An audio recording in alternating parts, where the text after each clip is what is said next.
We've talked in the past about some dark Disney that were released in the 80s. Well, one of those are still up.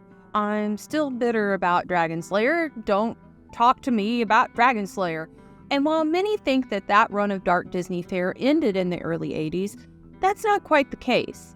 In 1985, Disney released a movie that was based in a world that happened to inspire one of the most iconic feature films of all time. There's no place like home. And while you would expect a movie that came from The Wizard of Oz to be a massive hit, well, it wasn't.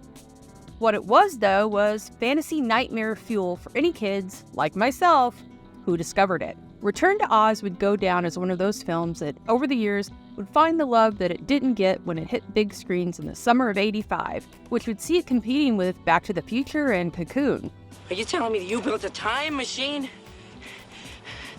Out of a DeLorean? It would also be one of the most traumatic flicks to come out of Disney because when you think of Dorothy Gale and Toto, you do not think of severed heads and shock therapy, unless you saw Return to Oz. So grab your chicken and prepare yourself for a wild ride as we take a look back at the emo cousin of the classic and Return to Oz. Maybe this is Oz.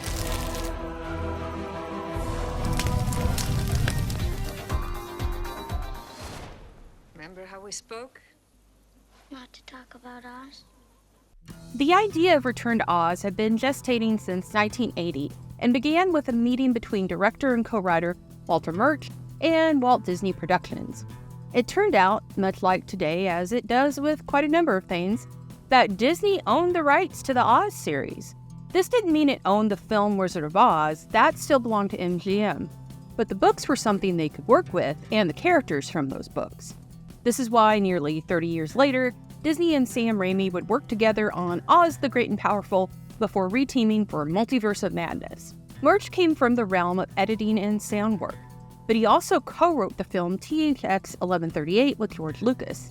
He'd work on films like The Godfather 1 and 2 and Apocalypse Now before stepping into the director's chair for the first time with Return to Oz. Walter Murch, not surprisingly considering his film history to date, wanted this take on Oz to be a darker story, and boy did he go there. Return to Oz is the combination of aspects of a few books from the L. Frank Baum series. This includes The Marvelous Land of Oz, Ozma of Oz, and TikTok of Oz. The story goes frighteningly dark from the start and honestly doesn't let up. It's also got a lot going on that, watching as a child, you may not pick up on. We'll go over that in a minute, but here's a breakdown of the film itself and all the glorious twistedness that it is. What do you think? I think you're very beautiful.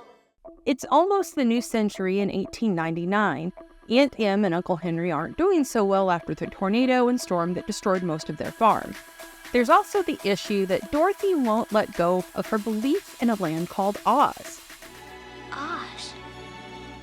This causes Aunt Em to grow increasingly more alarmed, till finally she decides to take Dorothy to a sanitarium for actual, honest-to-God, electroshock therapy. This is pretty extreme, you'd think, which yes, it sort of is for an Oz film, but it's also fairly early from when electroshock began being used, which is the 1930s. This is actually around the same time lobotomy was started to be used, but this isn't Sucker Punch. It's Oz. So let's continue. Aunt Em takes Dorothy to Dr. Worley's sanitarium and leaves behind Toto at the farm. Dorothy is left alone in the creepy asylum where she sees another young girl with blonde hair. Dr. Worley and his nurse, Miss Wilson, aren't the warmest of people, and after Aunt Em leaves, the squeaky-wheeled stretcher is brought to her room to take her to the session. Dorothy is actually strapped down and has the electrodes put to her head, all while being reassured by the doctor it'll all be good. I think we're almost ready.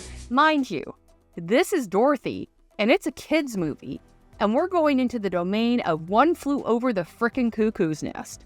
A storm knocks out the power just in time, and the pretty blonde girl rescues Dorothy, both of them running out into the rain and being chased by Nurse Wilson. It's another traumatic scene where Dorothy's savior is swept away, and Dorothy nearly drowns as well. Dorothy wakes up the next day in Oz along with her chicken from back home, Bellina. Dorothy realizes the fact that a chicken can talk most likely means she's back in Oz, which makes sense. Maybe this is Oz.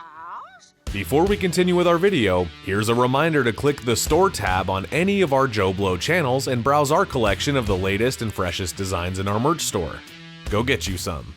After not dying in a murdering desert, Dorothy and Billina head toward Emerald City and discover that the Yellow Brick Road has been destroyed, and the Emerald City has also been destroyed, with everyone inside, including the Cowardly Lion and Tin Woodsman, turned to stone. Oh, Tin Woodsman, what happened to you? She also comes across a group of headless stone dancers who become important later. She's chased by the Wheelers, very creepy and creepy Hamilton men with hands and feet made of wheels, hence their name.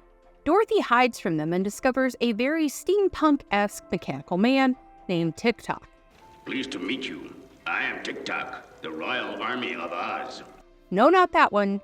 He is way more human. Does everything but live. Tick-Tock has to have his thought and action wound up in order for him to think and move. He's also the proclaimed Army of Oz. Tick-Tock uses Dorothy's picked lunch pail from a lunch pail tree, which I really wish existed, to beat the heck out of the Wheelers. We also discover the Scarecrow, who is now King of Oz, had assigned Tick-Tock to wait for Dorothy. That's a long shot, that knowing she'd come right there where he was, and apparently it's been a while since Tick-Tock had ran down. Based on the words of a captured Wheeler, Dorothy, Tick-Tock, and Billina learn that what's happened and that the Gnome King is responsible for the devastation of Oz. He took all the emeralds. Yeah, he turned everyone to stone. They also learn of Princess Mombi, who is the only one the Wheeler says that knows where the Scarecrow is. Reluctantly, the Wheeler takes them to Mombi's home. Dorothy and Tick-Tock release him and he skates off, scoffing at the thought of behaving. Behave. In the castle, Dorothy soon realizes that Mombi is in fact quite evil and terrifying, and able to switch out her heads at will. See? Told you those headless dancers would come back. She locks Dorothy in a tower to actually keep her alive until she grows into her head so she can take it. Don't you see it's for kids? While in the tower, Dorothy and company discover Jack Pumpkinhead, who, if he didn't have some sort of inspiration for Jack Skellington, I'll eat my chair. Jack is exactly what you think a man named Jack Pumpkinhead would be, and was brought to life by Mombi with a quote-unquote powder of life. Mombi was about to destroy me with her stick, but she decided to test some powder of life she just bought from a magician. Dorothy has an idea and goes to steal the powder, while Tick-Tock and Jack make they Frankenstein a new life from a gump head. It's as weird as it sounds, but just go with it. Here's a broom, Tick-Tock. It'll make a great tail. While stealing the powder, Dorothy has to steal the key from Mombi's headless body, which is sleeping, and then head down a closet of severed heads to find Mombi's original head where the powder is stashed. She wakes up the head and all the other heads, who start wailing as Mombi's main head starts screaming, "Dorothy, This scene is for kids. Let me remind you of that again. This is grade A reanimator nightmare fuel. For kids. By the skin of their teeth, Dorothy and the gang manage to bring the poor Gump back to life. He's a bit confused, but the mesh of a mounted head, couches, ropes, and ferns takes flight. This allows them to cross the deadly desert without risk, well, until the ropes break, while Mombi and her Wheelers have to go another way. Dorothy and her companions make it to the Gnome King at last, whose spy has been watching them this entire time, creepily appearing in the rocks on their way. She escaped from Mombi somehow and crossed the deadly desert. Billina is hiding in Jack's hollow pumpkin head, and so no one is aware that she's still there. Chickens are not a good thing, apparently, for the Gnome King. This is also important later. What about the chicken? Dorothy finds the Scarecrow for a few brief moments before he disappears in a flash. She is then confronted with the Gnome King himself, who is wearing Dorothy's ruby slippers. More on this later, too. My ruby slippers. The Gnome King makes a deal with Dorothy and her friends. If one of them 3 guesses can figure out which trinket in his collection is the Scarecrow, who's now been turned into one of them, they can leave. After each tries, with TikTok using some trickery that sadly fails, Dorothy finally succeeds when she spies a giant emerald. Wow, who would have thought it? Dorothy! Such places. Dorothy and the restored Scarecrow, after figuring out the residents of Oz turn into green items, rescues all but TikTok. The Gnome King, who at this point has jailed Mombi, who arrived too little too late, becomes enraged, growing massive, and attempts to devour the heroes. For the kids! And eats part of the gum, the couch part, and snags Jack next.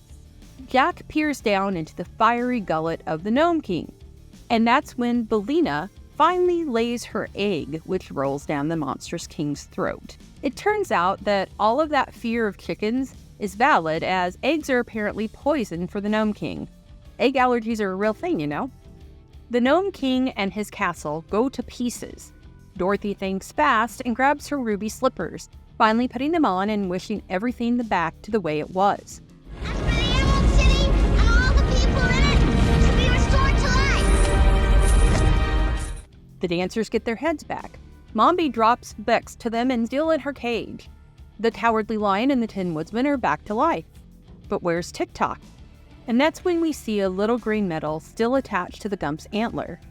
Dorothy says the magic word Oz, and TikTok returns. Everyone in Oz wants Dorothy to stay and remain their queen. That's when the girl who saved her appears in a mirror in the palace. Turns out she's Ozma, the rightful ruler of Oz. Dorothy helps her through the mirror and gives her back the slippers.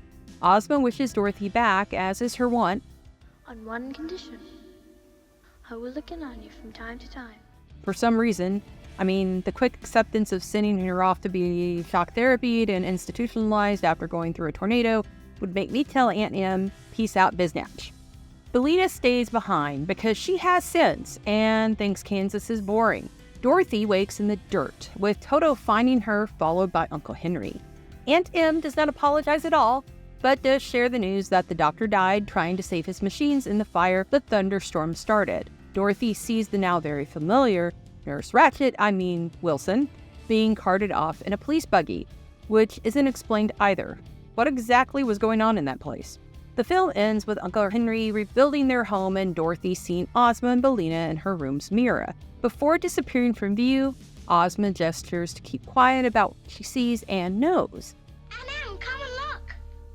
What is it, darling? I'm busy. Aunt Em is acting oddly resigned and sort of relieved, telling Dorothy and Toto to go out and play, which they do. The end. Filming for Return to Oz was relatively quick, with shooting starting in February of 1984 and ending in October. The film would hit screens in June of '85. Because of budget issues, everything would be shot mostly on sound stages at Elstree Studios, and outdoor shots for Kansas being done in an area just outside of London. Shooting was fraught with some drama, with the studio not happy with Murch. It was his first time directing, and because of how slowly things were proceeding, Disney actually fired him. Murch was ill at the time as well, but his previous partners came to his defense, with names like George Lucas sticking by him. Disney eventually brought him back to complete the film. The filming was extreme for the actors. Filming the quote-unquote Kansas scenes was apparently freezing, while filming the shots in the Emerald City, the temperature got so high that Fairuza Balk fainted. Reshoots had to happen, which also caused the budget to expand. The original $20 million budget expanding to nearly $30 million, coming in around $28. In 2024 dollars, that's nearly $82 million bucks. Some of that money would actually go to MGM, but not for what you might think. It turns out the ruby slippers were an idea completely for the original film that became as iconic as the Wicked Witch herself. They came from a desire for the studio to take advantage of the new color film process, and that's why they popped like they did on screen.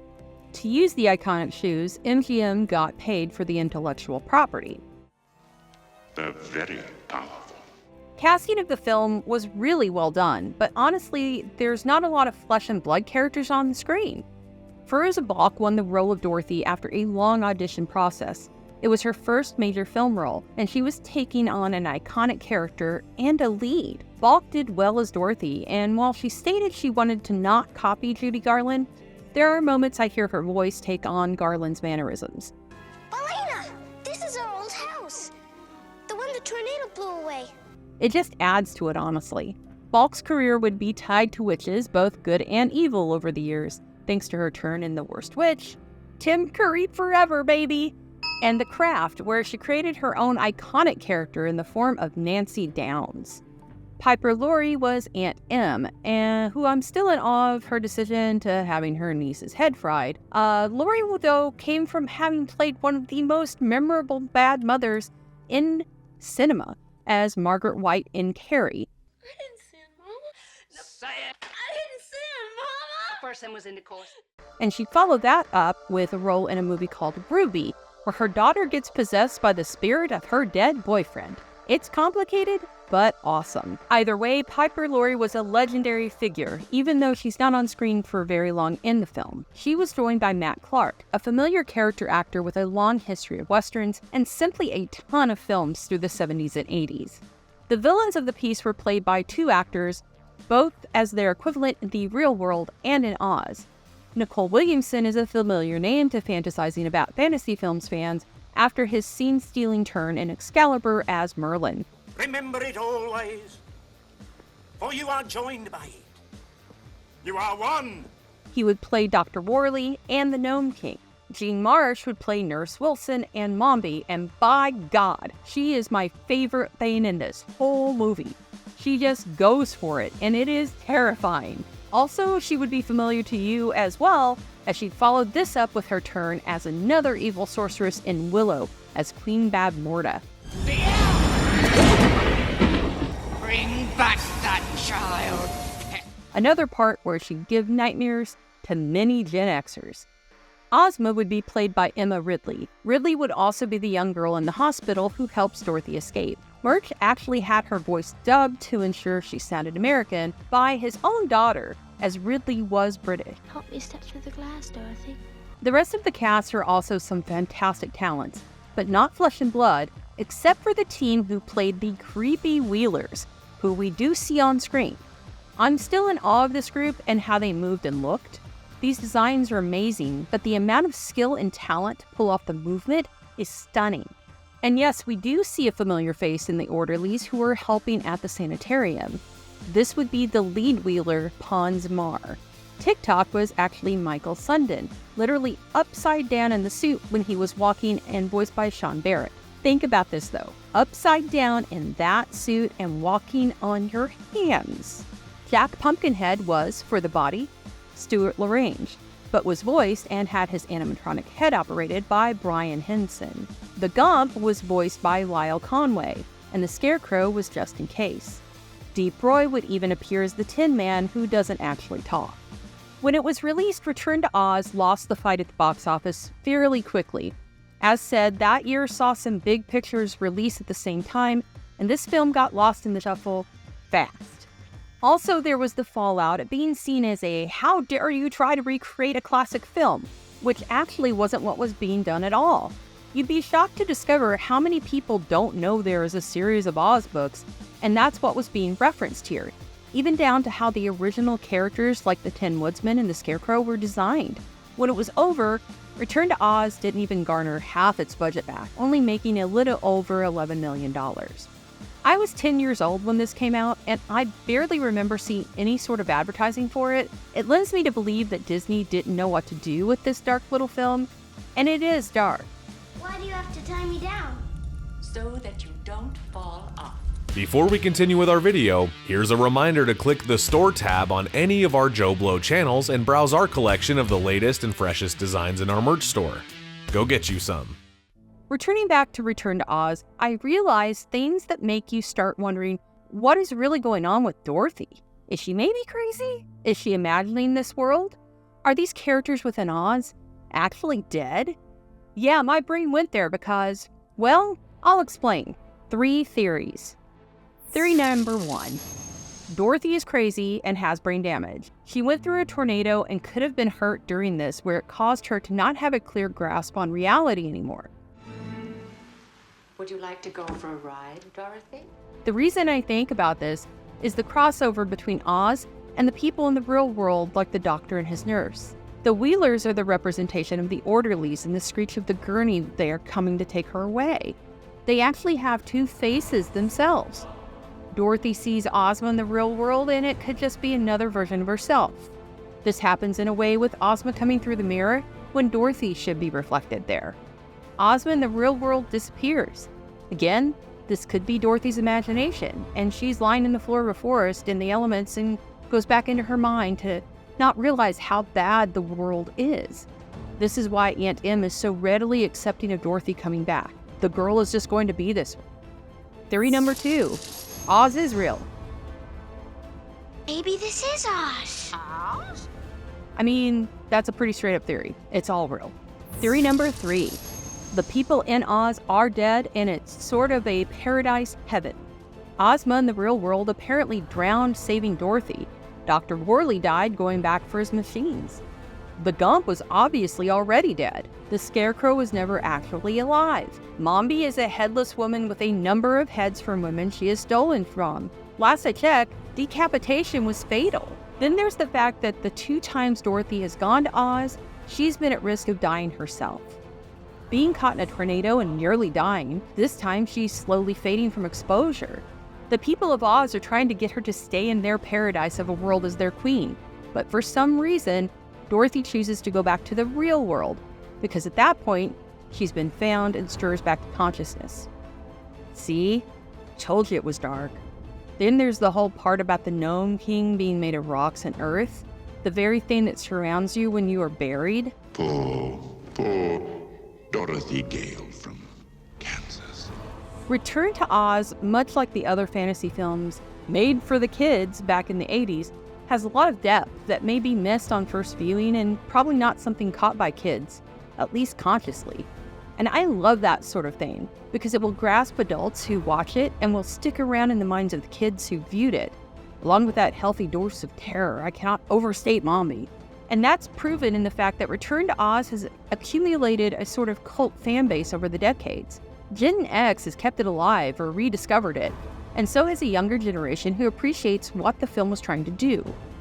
Did you understand all that, TikTok? I understand it better than you do.